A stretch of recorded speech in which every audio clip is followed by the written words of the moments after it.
2006년에 마크 잉글리스라는 뉴질랜드 산악인이 해발 8,850m의 에베레스트를 정복했습니다.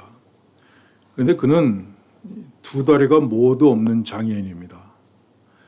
24년 전에 그는 뉴질랜드에서 등산을 하다가 심한 눈보라로 13일 동안 동굴에 갇히게 됩니다.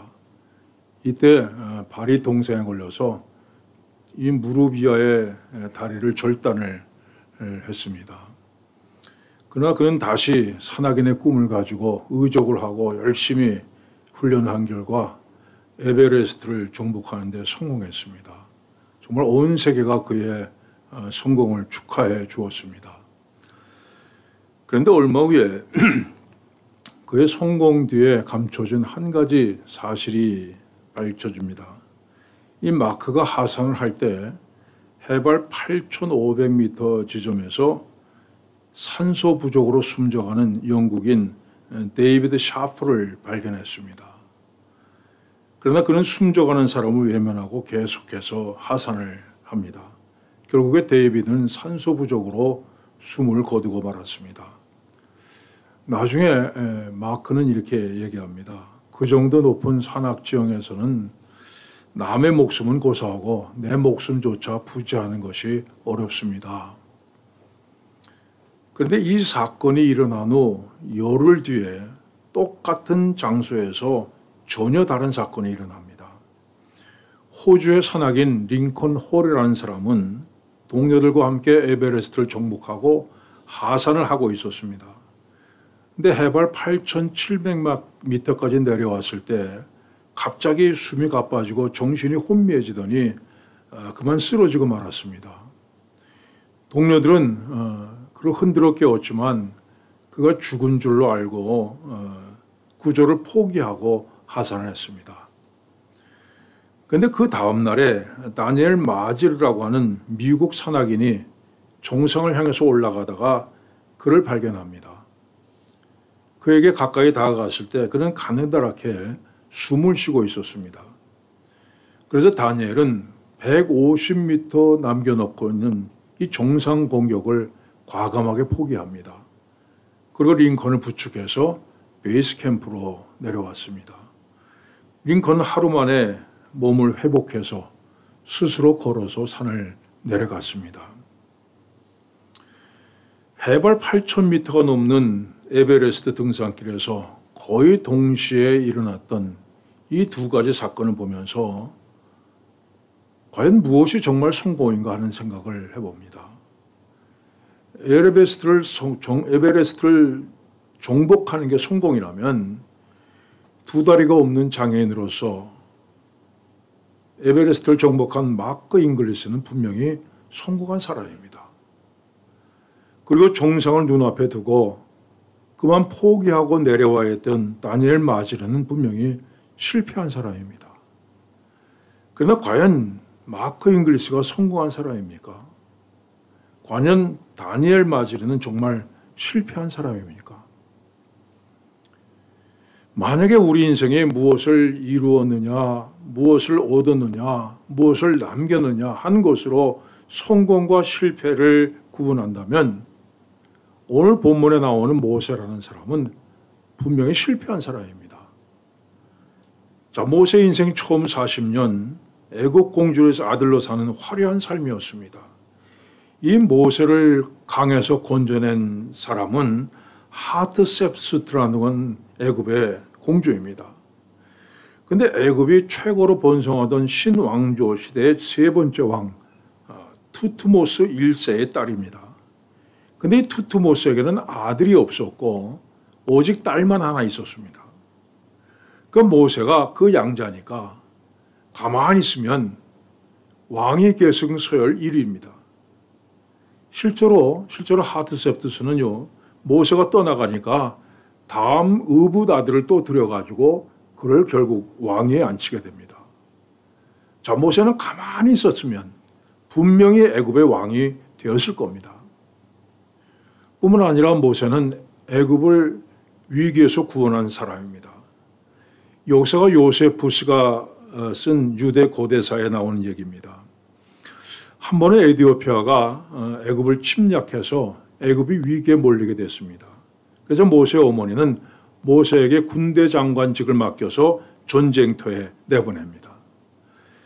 에디오피아 군대는 모세가 배를 타고 강을 따라서 공격해 올 것이다 이렇게 예상을 했습니다. 왜냐하면 육로는 황량한 사막지대였고 특별히 뱀이 들끓었습니다. 그런데 어떤 뱀은 땅속에 숨어 있다가 갑자기 날아올라서 사람을 공격하기도 했습니다. 그래서 절대로 육로를 통해서는 공격하지 않을 것이라고 생각한 에디오피아 군대가 병력을 강가에 집중해서 배치를 합니다. 그런데 모세는 이 바구니 속에다가 이베스라고 하는 새를 담아가지고 갔습니다. 이 새는 뱀의 천적입니다. 그래서 뱀만 보면 날아가서 뱀을 잡아먹습니다. 이렇게 해서 육로를 통해서 에디오피아 군대를 공격한 모세는 큰 승리를 거두고 애굽을 위기에서 구한 영웅이 됐습니다. 자, 이처럼 모세는 최고의 조건을 갖춘 사람입니다. 왕위 계승 서열 1위, 모든 학문에 뛰어나고 거기다가 애굽을 위기에서 구원한 영웅입니다. 그야말로 장래가 촉망되는 미래가 탄탄대로처럼 열려져 있는 그런 사람입니다. 그런데 그는 그 기회를 놓치고 맙니다. 순간적으로 그 분노하는 것, 단 한 번을 참지 못해서 어리석게도 성공으로 가는 열쇠를 놓쳐버립니다. 애굽에서 도망쳐서 미디안 광야에서 양을 치는 목자로 40년 동안 고달픈 인생을 살아야 했습니다. 또 그 인생 마지막 40년은 그야말로 고통의 세월입니다. 정말 지독하게도 말을 안 듣는 이스라엘 백성들을 데리고 추위와 더위를 참아내면서 거센 모래바람을 헤쳐가면서 40년을 광야에 살아야 했습니다. 그런데 그 결과가 뭡니까? 오늘 본문이 이렇게 말씀합니다. 여호와께서 그에게 이르시되 이는 내가 아브라함과 이삭과 야곱에게 맹세하여 그의 후손에게 주리란 땅이라. 내가 내 눈으로 보게 하였거니와 너는 그리로 건너가지 못하리라. 모세는 가나안 땅을 눈으로 보기만 하고 들어가지 못했습니다. 모세는 정말 간절하게 가나안 땅을 밟아보기를 소원했습니다. 이렇게 간구합니다. 구하옵나니 나로 건너가게 하사 요단 저쪽에 있는 아름다운 땅, 아름다운 산과 레바논을 보게 하옵소서. 그래서 하나님께서 뭐라고 하십니까? 그만해도 족하니 그 일로 내게 다시 말하지 말라. 자, 모세의 마지막 인생 40년 동안 고생 끝에 이스라엘을 가나안 땅까지 인도했지만 정작 자신은 그 땅을 밟아보지도 못했습니다. 모세의 인생은 실패했습니다. 한 번 실수 때문에 좋은 기회 잃어버리고 스스로 실패의 길로 들어섰습니다. 또 실컷 수고하고도 그 대가를 얻지 못한 허무한 인생입니다. 여러분, 우리 인생도 마찬가지 아닙니까? 누구나 다 성공하고 싶은데 마음대로 되는 건 아닙니다. 모세처럼 정말 준비도 잘하고 남들보다 훨씬 더 유리한 위치에 있다가도 한 번의 실수로 모든 것이 잃어버릴 때가 있습니다. 모세처럼 온 힘을 다해서 수고했는데 마지막에 가서 손에 얻는 것은 아무것도 없을 때가 있습니다. 이럴 때 우리 낙심하고 절망합니다. 아, 내 인생은 실패했다. 허무한 인생이라고 탄식합니다. 자, 그럼 모세가 정말 실패한 인생입니까? 결코 그렇지 않습니다. 우리 사람의 눈으로 볼 때 실패했지만 하나님의 눈으로 볼 때는 성공한 인생입니다. 세상적인 기준으로 하면 좋은 기회를 잃어버린 사람, 실컷 수고하고도 열매를 못 누린 사람이지만 하나님 기준으로 볼 때는 그는 가장 위대한 사람입니다. 누구와도 비교할 수 없는 성공한 사람입니다. 그래서 오늘 본문이 이렇게 말씀합니다. 그 후에는 이스라엘의 모세와 같은 선지자가 일어나지 못하였나니. 모세를 가리켜서 가장 위대한 선지자라 말합니다. 또한 사도행전에 너무나 놀라운 말씀이 기록되어 있습니다. 이스라엘 자손에 대하여 하나님이 너희 형제 가운데서 나와 같은 선지자를 세우리라 하던 자가 곧 이 모세라. 하나님께서 모세를 가리켜서 나와 같은 선지자라고 얘기합니다. 저도 이 문장이 이상해서 원어 성경을 다 찾아봤습니다. 근데 이게 맞습니다. 나와 같은 선지자. 모세를 하나님과 비교해서 말씀합니다. 모세는 정말 사람 중에 가장 위대한 사람이었습니다. 여러분, 세상 사람들은 많이 가지고 많이 이루고 그러면 그걸 성공한 인생이라고 말합니다. 그러나 우린 다릅니다. 우리의 기준은 하나님께 있습니다. 사도 바울은 다만 나를 판단하실 이는 주시니라 말씀했습니다. 내 인생이 성공한 인생인지 실패한 인생인지 판단하실 분은 하나님밖에 없다 말씀합니다. 세상 사람은 나를 가리켜서 기회를 놓친 사람이다, 아무 결과를 얻지 못했다, 비웃을지 몰라도 하나님께서 내 인생은 성공한 인생이야, 넌 참 멋있게 살았어 하시면 여러분, 내 인생은 성공한 인생입니다. 이 모세가 처음부터 하나님께 인정받는 삶을 살았던 것은 아닙니다. 오히려 모세는 전혀 하나님과 상관없는 삶을 살았습니다. 성경 어디에도 모세가 하나님 앞에 기도했다, 이런 기록이 없습니다. 애굽에서 도망칠 때에도 하나님 앞에 기도하지 않았습니다. 80세가 될 때까지 모세 하나님을 알지 못했고 하나님과 아무런 상관도 없이 살던 사람입니다. 여러분, 하나님을 알지 못하는 사람의 인생은 어떤 인생입니까? 당연히 세상을 기준으로 삼는 인생이죠. 사람은 자신에 대해서 두 가지로 생각합니다. 때로는 자신이 대단한 존재라고 생각하죠. 혼자서 거울을 들여다보면서 참 잘생긴 것도 피곤한 일이야, 이렇게 흐뭇하게 미소를 짓습니다. 사는 것도 넉넉하고 명예도 있고 건강도 있고 난 괜찮은 사람이라 생각합니다. 또 이와는 반대로 때로 자신이 아무것도 아니라고 생각합니다. 사업에 실패했을 때, 직장에서 필요 없다고 내쫓겼을 때, 병들어 누워있을 때, 모든 일이 내 마음대로 되지 않을 때, 이럴 때는 난 아무것도 할 수 없다, 낙심하고 절망합니다. 여러분, 이것이 하나님을 알지 못하는 사람들이 갖고 있는 성공과 실패의 기준입니다. 자, 모세도 역시 마찬가지예요. 애국 공주로 살 때는 자신을 성공한 사람이다, 대단한 존재로 생각했습니다. 양치는 목동으로 살 때는 자신을 아무런 가치가 없는 사람으로 생각했습니다. 그래서 하나님이 부르실 때 이렇게 얘기합니다. 내가 누구이기에 바로에게 가며, 난 누구같이 하다는 겁니다. 모세는 세상 사람과 똑같은 기준을 가지고 살아가는 사람이었습니다. 자, 그런데 모세의 가치관이 완전히 바뀌는 사건이 일어납니다. 오늘 하나님께서 모세를 부르셔서 이제 내가 너를 바로에게 보내어서 너에게 내 백성 이스라엘 자손을 애굽에서 인도하여 내게 하리라 말씀하셨습니다.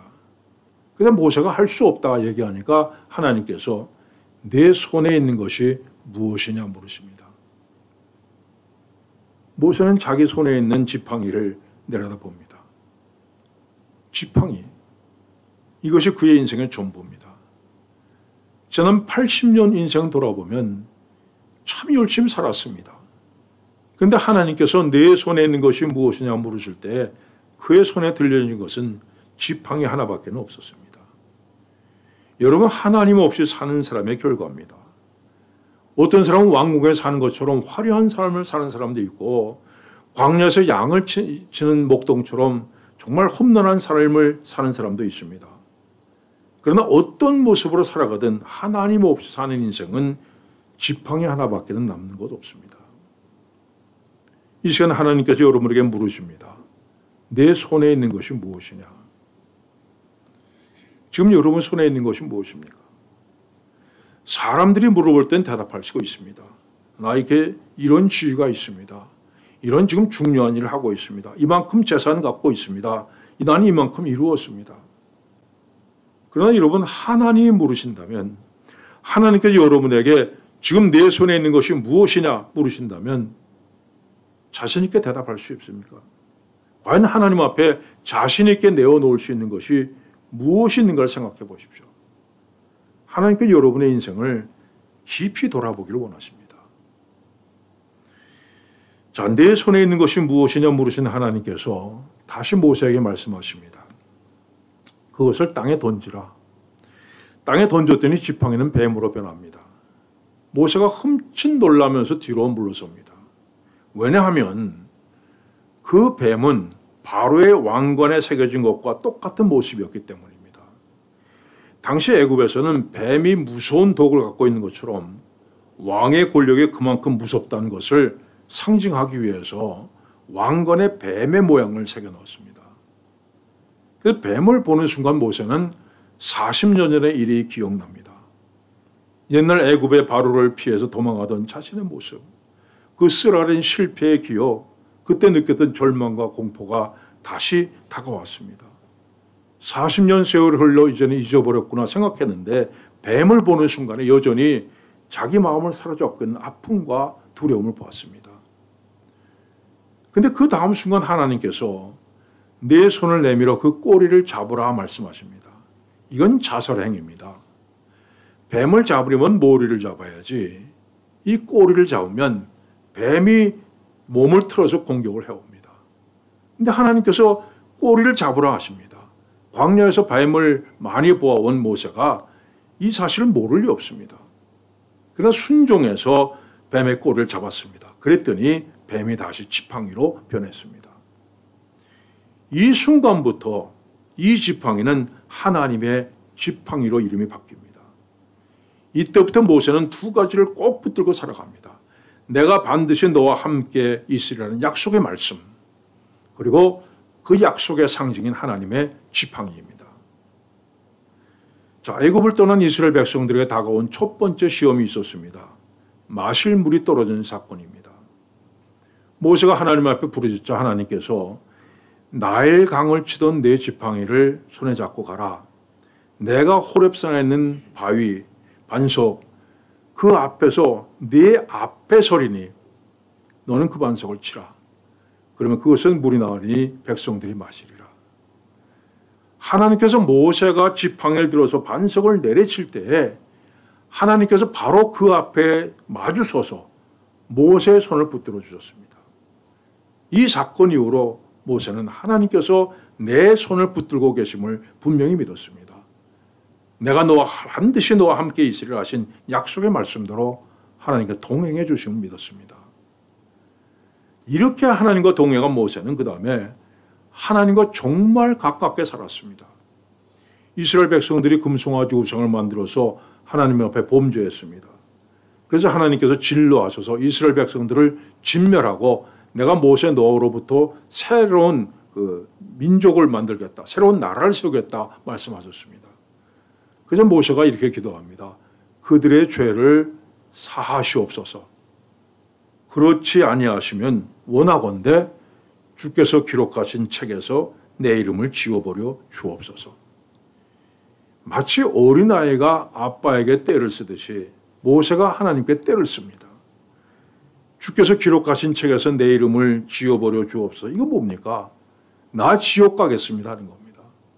나 지옥 갈래. 이 백성 용서해 주지 않으면 나 지옥 갈 겁니다.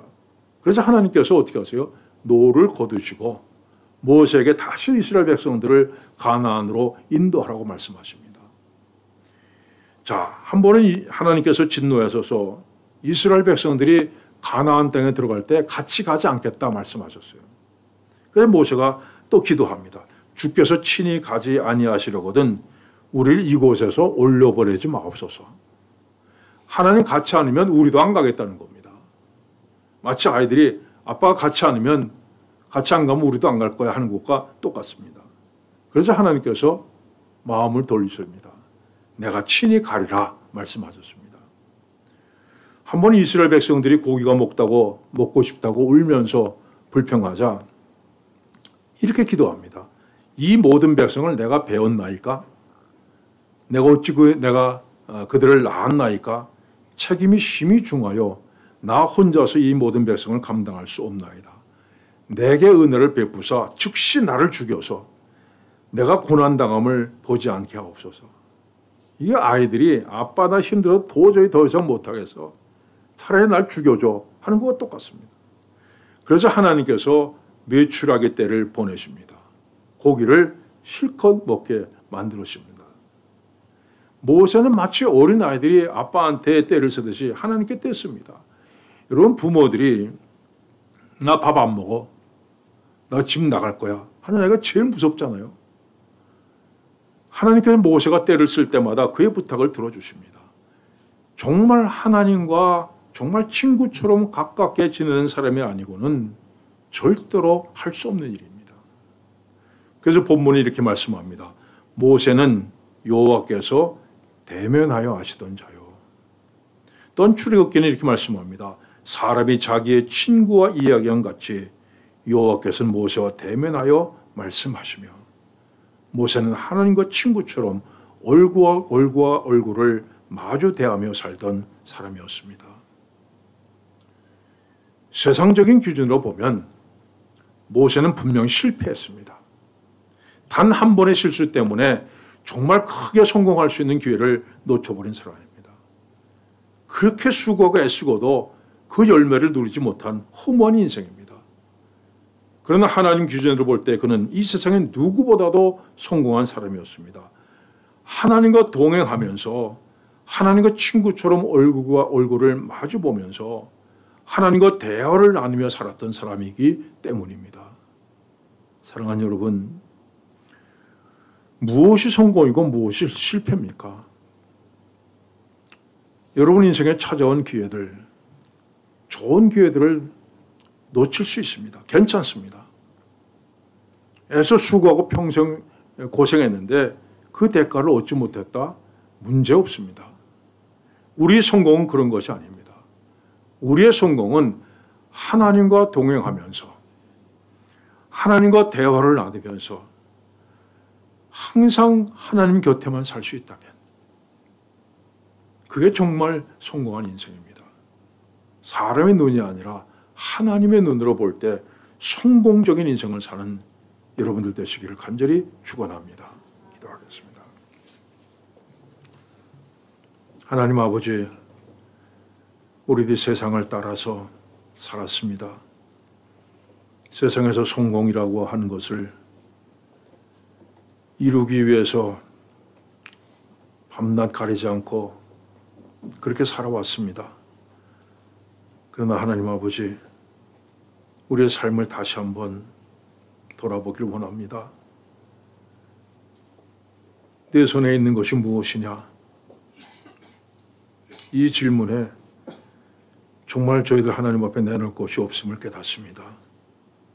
이제부터 하나님과 동행하며 하나님과 항상 대화를 나누며 항상 하나님 곁에 살아가는 것, 이것이 진정한 성공인 줄 알고 그렇게 살게 하여 주시옵소서. 하나님과 함께 걸어가게 하여 주시옵소서.